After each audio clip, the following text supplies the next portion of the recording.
Hey guys, today's topic is about people versus technology, Basha versus Anthony, something like that, right? See, people skill and technology both are important. How do we approach this in our corporate career as our years of experience growing, right? And how people treat that. So, less than 5 years experience, people primarily focus on technology. I would say 99%. That's how I used to be. And people skills nothing related to people skill. Okay, my job, I'll get it done, that's it, I'll go home, kind of an environment, which is okay, initial starting of their career. Let's say if somebody is 5 to 10 years experience, that's a pakka confused state.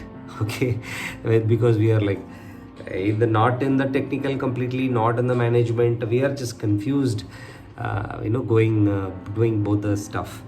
And when we crossed 10 plus years of experience, we realized people skill is more important than tech, right? Why? Because every few years technology changes, some infra related things changes, there are some policy changes, company client requirements, multiple things changes. But people don't change. The skill to lead people always remains the same, irrespective of industries. Technology does not matter, this is not specific to IT, it can be any industry. Okay, people skill remains the same. And 0 to 5 years. Okay, how I would recommend is 80% tech, 20% people skill. Okay, so earlier it is like 0% people skill, should not be, 20% is required, right? Somebody who's 5 to 10 years, right, 50% tech, 50% people skill, and I would highly recommend do that, right? Somebody who is like 8 years and above, okay, I would say 20% tech and 80% people skill is absolutely required.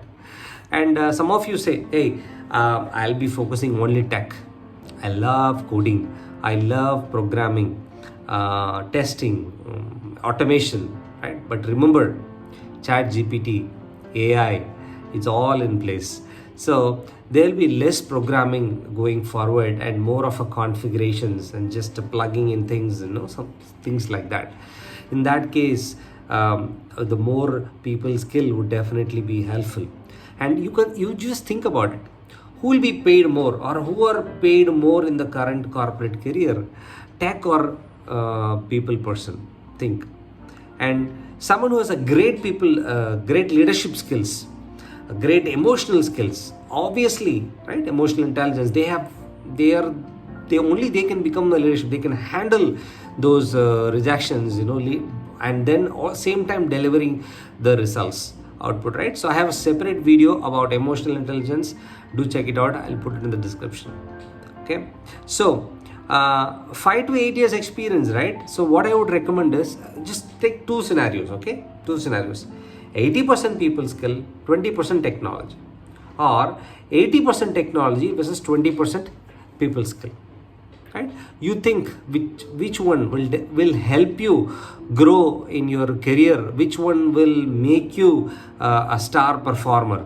Obviously, it would be 80% people skill and 20% tech, because as a leader you need to understand the business domain, how things are working, to connect with people. So 20% is absolutely required, right? That is something, right? So focus your time in learning people skill. Okay, so this video is not about what should I do, what should you do to learn the people skill or the leadership skills. Maybe I'll try to put a separate video on that, but this video specific importance of why we need to focus on developing those skills. Okay, people skills or interpersonal skills or leadership skills, focusing on that, why it is so important. That's the purpose of this video, right? And managers, right, they can be easily replaced. Tech person can be easily replaced. But if you see leaders cannot be easily replaced. Okay, it's a major decision. It takes a lot of efforts. And people skill, right, it's not about managing people.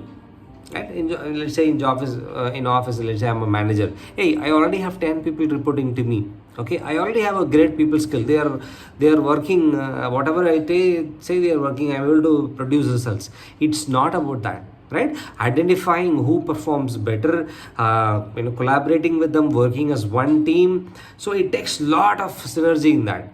So I would recommend this book, Leader Who Has No Title, by Robin Sharma. I remember this, reading this almost 5-7 years back. It's a phenomenal book. I would highly recommend you to go through this book. Okay, so focus more on developing those people skill. I'm sure you will go great in your career.